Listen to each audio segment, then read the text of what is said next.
Hello students, welcome to the official YouTube channel of CAT by LPT. Now a very important question I'll be discussing today and काफ़ी आपके जो questions are related to this, especially for the droppers, especially for the repeaters, whether to take CAT, retake CAT or not. So I'll make sure that I do justice with this and I'll ensure that all your queries are sorted with just one video. So stick with me till the end. Now the question that we will be discussing today is कि क्या CAT वापस देना चाहिए या नहीं.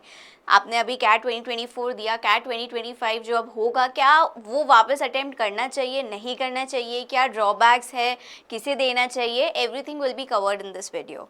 To begin with, the first point, we will be going point by point wise and be with me when I pose some question. You have to be very honest with yourself and then answer it. Okay, so to begin with, the very first thing is you need to analyze your previous performance. Now what I mean by that is सबसे पहले तो आपके percentile and sectional scores. CAT 2024 आपने दिया, आपके overall percentile क्या रहा है और sectional percentile क्या रहा है, वो आपको देखना है. You have to compare these both and then you have to see whether or not is there any scope to improve.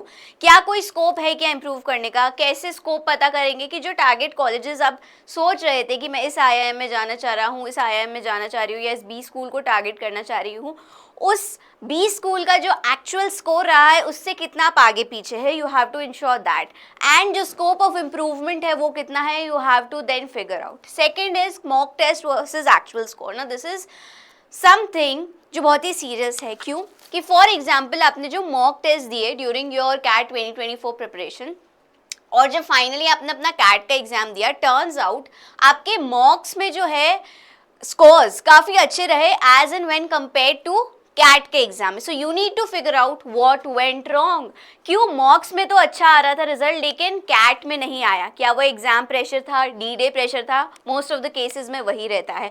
क्या लैक ऑफ स्ट्रैटेजी रही, जो हमने सोचा हमारे लिए वर्क करेगा क्या वो वर्क किया नहीं किया, you have to check on that. So you have to be very precise about this. Then it is strengths and weaknesses. जब आपने एग्जाम दिया, what really worked out for you, which particular section really worked out for you and which did not, what were your weaknesses. क्या आप environment से friendly नहीं थे. You know when you go in a competitive exam और जब आप आसपास लोग रहते हैं, you tend to get nervous. So things like these environmental factors जो है उनका बहुत बड़ा रोल रहता है. So you have to be prepared mentally too. तो ये बहुत सारे कुछ ऐसे reasons होते हैं जो आपको ध्यान में रखने होंगे. So then based on these points you need to analyze your previous performance, right? So this was point 1. Then comes point 2 which is considering your B school options. For example अभी आपके पास किधर से कॉल्स है, अगर calls है तो is it again matching with what you have thought that you will be targeting these colleges. अगर वो है तो क्या वहाँ जाना वर्दी है या नहीं है. ठीक है, एक्सेप्टेड कॉल्स कितने हैं, देन टारगेट कॉलेजेस कितने हैं वो भी आपको देखना है. इंपॉर्टेंट ये है ROI, रिटर्न ऑन इन्वेस्टमेंट और करियर इम्पैक्ट क्या है.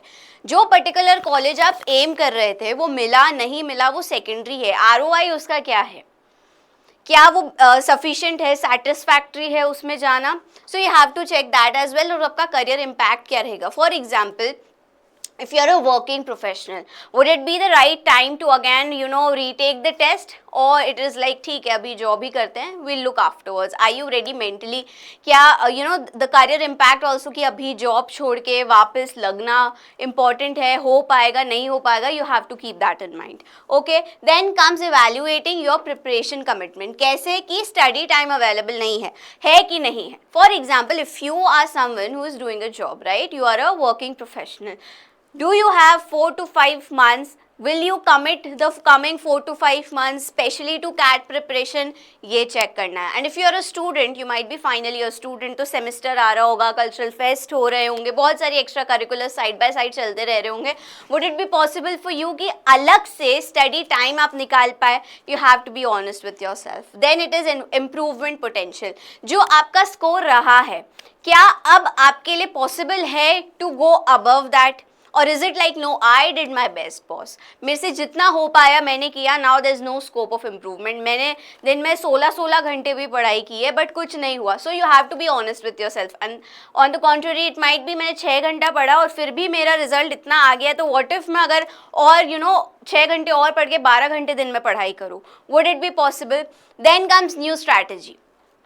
क्या मेरी पुरानी स्ट्रैटेजी ऐसी थी which might have resulted in this, you know, मेरे स्कोर कम रहा है, मेरी परसेंटाइल कम रही, तो क्या एक नई स्ट्रैटेजी मुझे हेल्प कर सकती है, क्या मेंटरशिप चेंज हेल्प कर सकता है. So you have to assess all these points before coming to a conclusion. This brings us to the important point. Another important point is that is considering personal and professional factors. क्या हो सकते हैं job और career growth, which I already covered earlier too, कि भाई अभी अभी at present अगर आप जॉब कर रहे हैं तो would it be possible for you to stop it then and there and again prepare. Will your working capacity allow you to do that. Then it is financial stability, कि क्या job छोड़ के सिर्फ cat के लिए लगना, will it be feasible for you? You have to check that. Then personal motivation and readiness, क्या आप इतने mentally active है, prepared है कि आप वापस टिक के वही सेम चीज़ पढ़ेंगे लेकिन डिफरेंट वे में, definitely. But are you mentally prepared? ऐसा तो नहीं है कि that you are so mentally exhausted कि आप उस चक्कर में ये यू नो रैश डिसीजन ले रहे हैं. So you have to be very honest with yourself regarding your personal motivation and how much ready you are to take this major step. Then comes the decision framework. This we will discuss who should take it and who should not take it. So here I have 3 points. Who should retake CAT? So if you are confident of improving your score, you are 110% confident, इस बार तो हो ही जाएगा, go for it. You didn't reach your dream B schools but are close to the cutoff. अब ऐसा भी हो सकता है कि जो परसेंटाइल आपका आया है उसमें सिर्फ 19-20 का ही फर्क है एंड 1-2 मार्क्स से आप रह गए, 1-2 परसेंटाइल के इशू से आप रह गए, then go for it. You can dedicate time to focus preparation. अब आप समय निकाल के, ऐसा भी हो सकता है, सी बहुत सारे जो है इसके परम्यूटेशन कॉम्बिनेशन हो सकते हैं कि आप जॉब कर रहे थे 3 महीने में कैसे भी तैयारी करके अच्छा आप परसेंटाइल लेके आ गए बट अनफॉर्चुनेटली नहीं हुआ. क्या पता आप ब्रेक लेके अच्छे से प्रिपेयर कर सके, या क्या पता last time you are a final year student, now this time you are free, you have no job in hand, you can ढंग से प्रिपेयर फॉर कैट, तो वो भी हो सकता है. So it totally depends upon you, it varies from person to person. Then who should not retake CAT? सबसे पहला, you got a decent college offer that aligns with your career goals, right. आपको एक बढ़िया college मिल गया, जो सोचा था वो नहीं, उससे थोड़ा सा नीचे मिल गया है, डूएबल है, go for it, do not retake CAT. You lack the time और मोटिवेशन टू स्टडी सिग्निफिकेंटली, आपकी जॉब अलाउ नहीं कर रही है, you have already exhausted the options and now your job is not aligning you और you are mentally exhausted कि आप further नहीं कर सकते. You have a strong career opportunities elsewhere, right? कुछ अब आप और करना चाह रहे हैं कि यार ठीक है एक बार ट्राई करके देख लिया, पॉसिबल नहीं है, maybe you gave some other exam and उसके थ्रू कुछ हो गया है and you have better opportunities in front of you, so you can decide that way. So these were the points that you should ask yourself and this was all about it, whether to retake CAT or not. I hope this video was helpful. If you have any doubts, if you have any query, do let us know in the comment section. Thank you.